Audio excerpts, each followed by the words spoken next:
এই তোর দোকানে যা কিছু আছে সবকিছু প্যাক করে দে তো। কি কইতাছেন আপা, আপনি এগুলা সব নিবেন? আচ্ছা ঠিক আছে, 2 মিনিট খারান, আমি বাইরে চাটা বানাই দিয়া আপনার সবকিছু সুন্দর করে প্যাকেট করে দিতেছি। কি বললি তুই আমাকে? 2 মিনিট আমাকে এখানে অপেক্ষা করতে বললি? তোর এত বড় সাহস, তুই কি আমাকে চিনিস না? তোর এত বড় সাহস কি করে হলো যে আমার মতো মানুষকে তুই 2 মিনিট অপেক্ষা করতে বলছিস, তাও কিনা এরকম একটা মানুষের জন্য? শোন, তুই তাড়াতাড়ি এগুলো প্যাক কর, জলদি।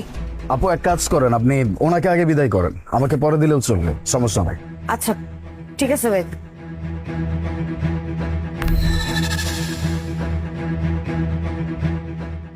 আর রাখ তো, তোর দ্বারা সম্ভব না। দে দে দে।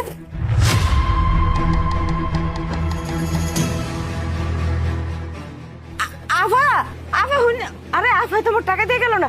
আফা,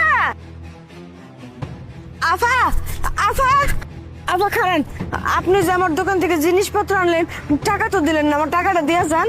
কি, তুই আমার কাছে টাকা চাচ্ছিস?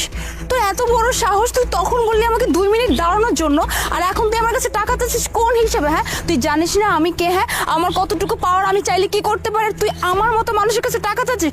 শোন, আমি যদি তোর ফুল দোকানটা নিয়ে আসতাম, তবুও তো তোর উচিত ছিল না আমার কাছে একটা টাকা চাওয়ার। আপা দেখেন, গরিবের হক এভাবে নষ্ট করেন না।